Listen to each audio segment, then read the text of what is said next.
Hello students, welcome to my channel Neha Educare. तो आज हम शुरू करने वाले हैं क्लास 11th बिजनेस स्टडीज़ का chapter 8 sources of business finance. बच्चों, बहुत इम्पॉर्टेंट चैप्टर है। प्लीज़ ध्यान से इस चैप्टर के हर पॉइंट को हमने बहुत इजी लैंग्वेज में कवर किया है और सारे पॉइंट्स को कवर किया है। तो प्लीज़ वीडियो के एंड तक बने रहिए। तो शुरू करते हैं। Meaning, nature and significance of business finance. Business finance क्या है? सिंपल वर्ड्स में कहे तो बिजनेस को चलाने, एक्सपेंड करने या नए तरीके से शुरू करने के लिए जो पैसा यानी कैपिटल, फंड्स या क्रेडिट चाहिए होता है उसे ही हम बिजनेस फाइनेंस कहते हैं। किसी भी बिजनेस के लिए पैसा उसका लाइफ ब्लड यानी ब्लड सर्कुलेशन जैसा काम करता है। बिजनेस को फंड्स क्यों चाहिए? बिजनेस में पैसे की ज़रूरत दो मेन रीज़न्स से होती है।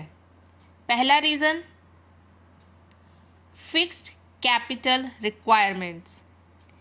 ये वो पैसा है जो बड़े और परमानेंट एसेट्स खरीदने के लिए चाहिए होता है, जैसे लैंड, बिल्डिंग, प्लांट, मशीनरी और फर्नीचर।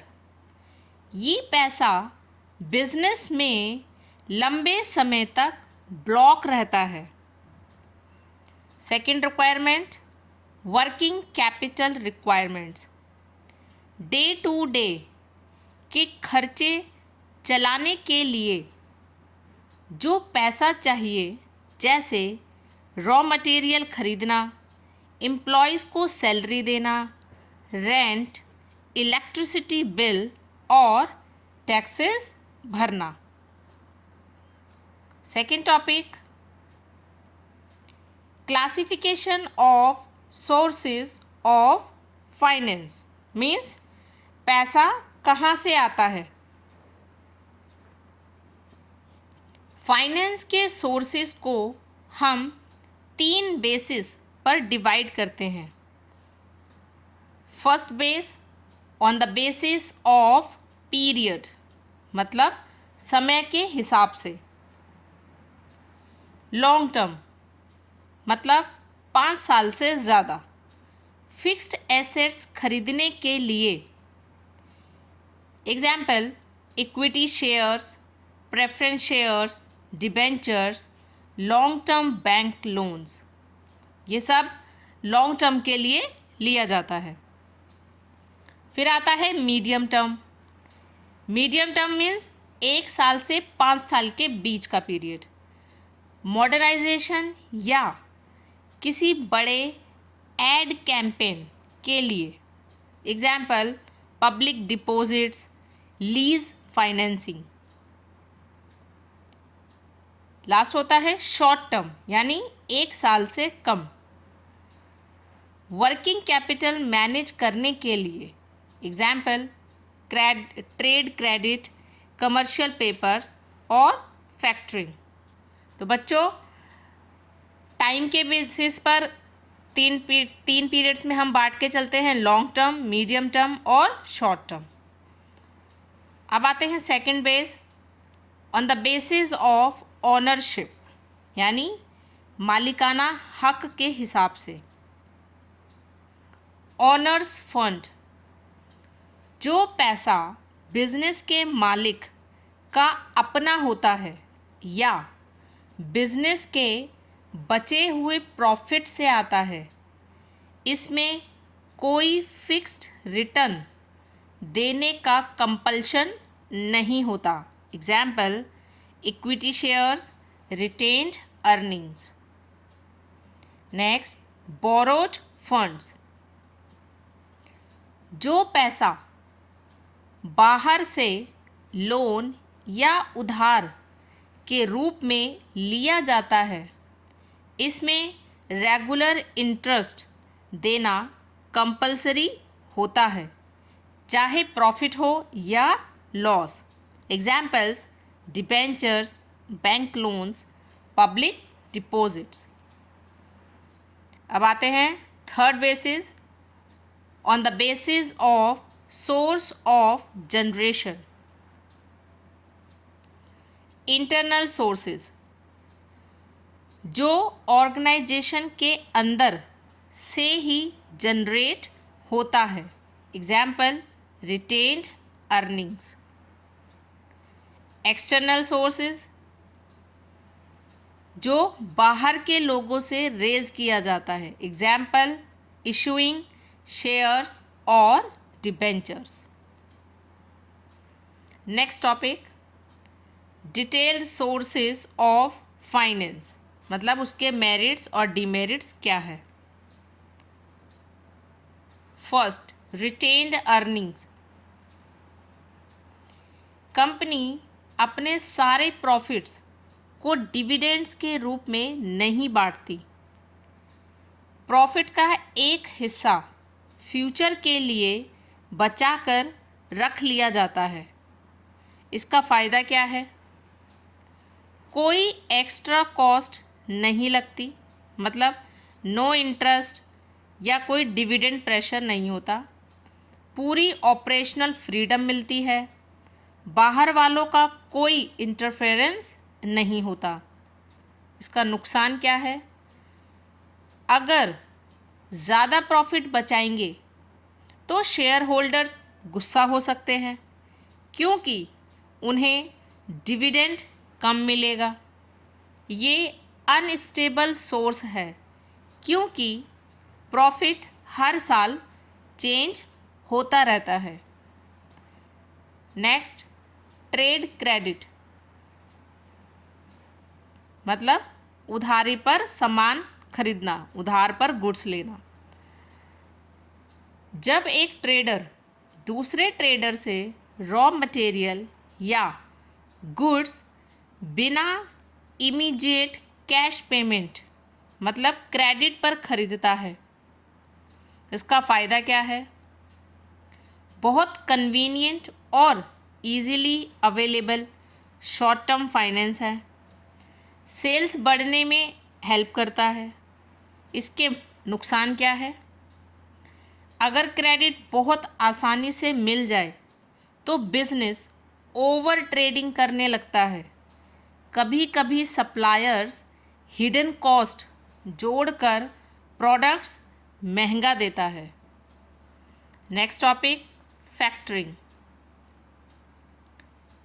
इसमें बिजनेस अपने अकाउंट्स रिसीवेबल्स, बिल्स और इनवॉइसेस को एक थर्ड पार्टी को बेच देता है, जिसे फैक्टर कहते हैं, और डिस्काउंट पर इमीडिएट कैश ले लेता है।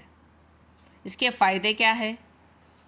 लॉक्ड पैसा तुरंत मिल जाता है, जिससे कैश फ्लो बना रहता है। क्रेडिट कलेक्शन का काम फैक्टर खुद देखता है।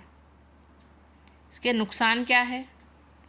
अगर इनवॉइसेस छोटे हैं तो ये काफ़ी एक्सपेंसिव पड़ता है। थर्ड पार्टी के इन्वॉल्व होने से कस्टमर रिलेशनशिप पर असर पड़ सकता है। बच्चों, एनसीईआरटी में एक एक्स्ट्रा पॉइंट है, ये दो तरह के होते हैं। पहला, रिकोर्स फैक्टरिंग, मतलब अगर कस्टमर ने पैसा नहीं दिया तो लॉस बिजनेस झेलेगा। दूसरा, नॉन रिकोर्स फैक्टरिंग, मतलब पूरा रिस्क फैक्टर का होता है। Next topic, lease financing. ये एक कॉन्ट्रैक्ट होता है जहां एसेट का ओनर किसी दूसरे पर्सन को एसेट यूज़ करने का राइट देता है एक फिक्स्ड पीरियड पेमेंट के बदले। और बच्चों, एसेट्स का ओनर कौन होता है? लेसर। और जो उसके बदले में पेमेंट देगा वो कौन होगा? लेसी। ठीक है। और इसकी पीरियोडिक पेमेंट को हम क्या बोलते हैं? Lease rent. एक बार दोबारा से पढ़ते हैं। ये एक कॉन्ट्रैक्ट होता है जहाँ एसेट का ऑनर यानी लेसर किसी दूसरे पर्सन यानी लेसी को एसेट यूज़ करने का राइट देता है एक फिक्स्ड पीरियोडिक पेमेंट यानी लीज रेंट के बदले। इसका फ़ायदा क्या है? बिना बड़ा इन्वेस्टमेंट किए महंगी मशीनरी यूज़ करने को मिल जाती है। लीज रेंट पर टैक्स बेनिफिट मिलता है। इसका नुकसान, लेसी कभी एसेट्स का मालिक नहीं बनता जब तक कॉन्ट्रैक्ट में ऑप्शन ना हो। अगर मशीनरी पुरानी हो जाए तब भी फिक्स्ड पेमेंट देनी ही पड़ती है। Next, public deposits. जब कंपनीज डायरेक्टली जनरल पब्लिक से शॉर्ट टू मीडियम टर्म के लिए डिपॉजिट्स रेज करती है, इसका फ़ायदा क्या है? प्रोसेस बहुत सिंपल है। शेयर इशू करने जितना लीगल हेडेक नहीं होता। एसेट्स को मॉर्टगेज यानी गिरवी नहीं रखना पड़ता। इसके नुकसान क्या है? ये अनरिलायबल है। अगर मार्केट में रिसेशन चल रहा हो तो पब्लिक पैसा इन्वेस्ट नहीं करती। सिर्फ वेल रेप्यूटेड कंपनीज को ही ये मिल पाता है। Next topic, commercial paper.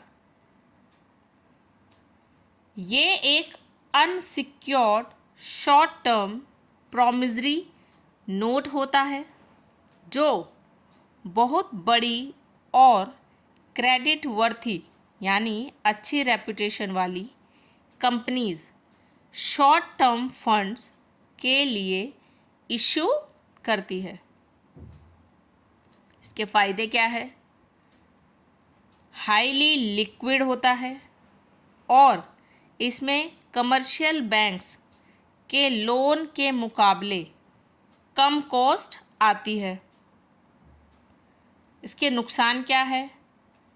सिर्फ top notch blue chip companies ही इसे इशू कर सकती है। अगर मार्केट खराब हो तो इसे एक्सटेंड या रोल ओवर नहीं किया जा सकता। Next topic, inter corporate deposits, जिसे हम शॉर्ट फॉर्म में ICDs कहते हैं। जब एक कंपनी अपनी टेम्पररी कैश रिक्वायरमेंट को पूरा करने के लिए डायरेक्टली दूसरी कंपनी से अनसिक्योर्ड शॉर्ट टर्म डिपॉजिट लेती है। इसके टाइप्स, इसमें 3 मंथ्स डिपॉजिट्स होता है, 6 मंथ डिपॉजिट्स होता है और कॉल डिपॉजिट्स, जिसे लेंडर सिर्फ 1 दिन नोटिस देकर वापस मांग सकता है। Next, shares, equity versus preference. Equity shares और प्रेफरेंस शेयर्स में क्या डिफरेंस होता है? इक्विटी शेयर ये कंपनी के असली ओनर्स होते हैं। प्रेफरेंस, इन्हें इक्विटी से पहले प्रेफरेंशियल राइट्स मिलते हैं। मतलब इक्विटी शेयर होल्डर्स से पहले प्रेफरेंस शेयर्स वालों को पेमेंट देनी होती है, मतलब इनको पैसा पहले मिलता है। डिविडेंड के बेस पर। इक्विटी शेयर्स में डिविडेंड फिक्स्ड नहीं होता, प्रॉफिट के हिसाब से बदलता है। प्रेफरेंशियल में एक फिक्स्ड रेट पर डिविडेंड मिलता है।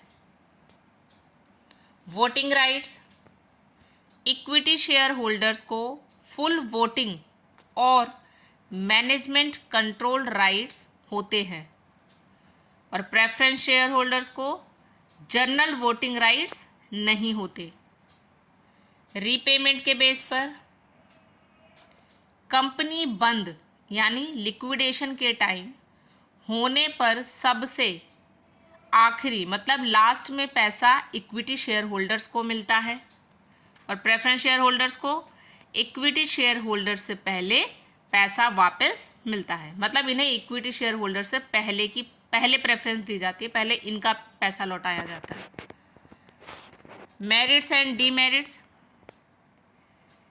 इक्विटी परमानेंट कैपिटल है, पर इससे मैनेजमेंट कंट्रोल डाइल्यूट यानी कि बांट दिया जाता है, और इसकी फ्लोटेशन कॉस्ट यानी इशू करने का खर्चा बहुत हाई होता है।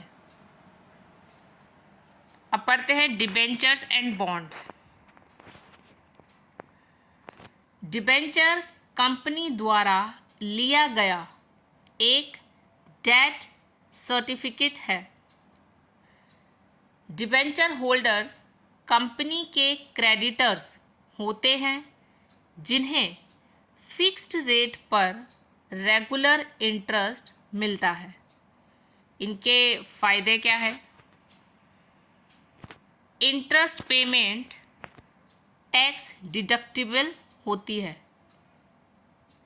ओनर्स का कंट्रोल डाइल्यूट नहीं होता। इसके डिमेरिट्स, प्रॉफिट या लॉस इंटरेस्ट देना ही पड़ता है डिबेंचर होल्डर्स को।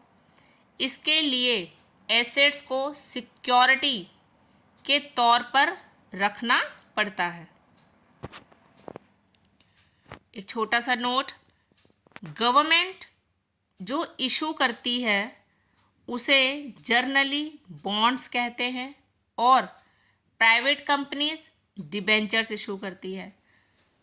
मतलब डिबेंचर्स और बॉन्ड्स दोनों का सेम नेचर होता है, बस गवर्नमेंट कंपनी इशू करेगी तो उसको बॉन्ड्स कहा जाएगा, और प्राइवेट कंपनीज अगर इशू करेगी तो उसको डिबेंचर्स कहा जाएगा। ठीक है, अब जानते हैं loans from commercial banks and financial institutions. Banks और गवर्नमेंट द्वारा बनाए गए डेवलपमेंट बैंक्स जैसे IFCI, IDBI, ICICI, LIC, SFCs, ये लॉन्ग टर्म लोन्स लेना। ठीक है, बैंक और गवर्नमेंट द्वारा बनाए गए डेवलपमेंट से लॉन्ग टर्म लोन्स लेना। इसके फायदे क्या है? सीक्रेसी बनी रहती है। फाइनेंशियल इंस्टीट्यूशंस पैसे के साथ साथ टेक्निकल और मैनेजरियल एडवाइस भी देता है। इसके डीमेरिट्स, रिजिड डॉक्यूमेंटेशन और कोलेट्रल सिक्योरिटी ज़रूरी है। कंपनी के ऊपर कई तरह के रिस्ट्रिक्टिव क्लॉजेस लग जाते हैं, क्योंकि ये होते तो बैंक्स ही है, तो इसमें एक लॉ भी फॉलो होगा, रूल्स एंड रेगुलेशंस भी लगे होंगे। ठीक है, तो इसमें क्या होता है, रिजिड डॉक्यूमेंटेशन और कोलेट्रल मतलब सिक्योरिटी ज़रूर रखनी होती है, और कुछ रिस्ट्रिक्टिव क्लॉजेस होते हैं कि मतलब आपको वो फॉलो करने ही करने हैं। तो बच्चों नेक्स्ट टॉपिक पढ़ते हैं हम, इंटरनेशनल फाइनेंसिंग सोर्सेज, GDR। बच्चों इसमें से छोटे छोटे टर्म्स के बेस पर क्वेश्चंस आते हैं। GDR यानी ग्लोबल डिपॉजिटरी रिसीट,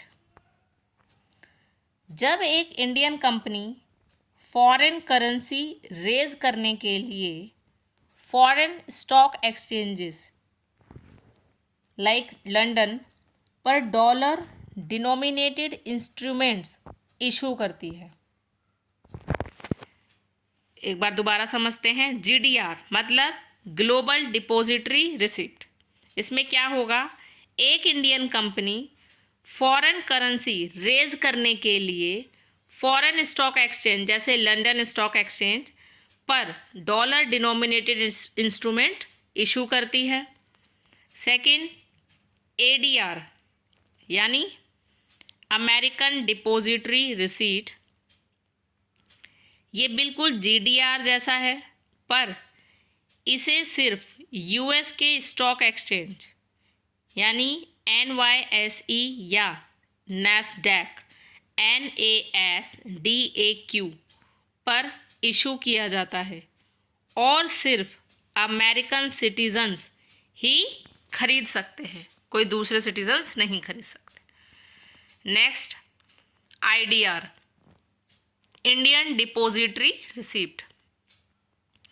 जब कोई फॉरेन कंपनी इंडिया के मार्केट और इंडियन पब्लिक से रुपये में पैसा रेज करने चाहती हो, ठीक है। तो बच्चों, आपके इंटरनेशनल फाइनेंसिंग रिसोर्सेज कौन कौन से हैं? GDR global depository receipt, ADR American depository receipt and third IDR Indian depository receipt.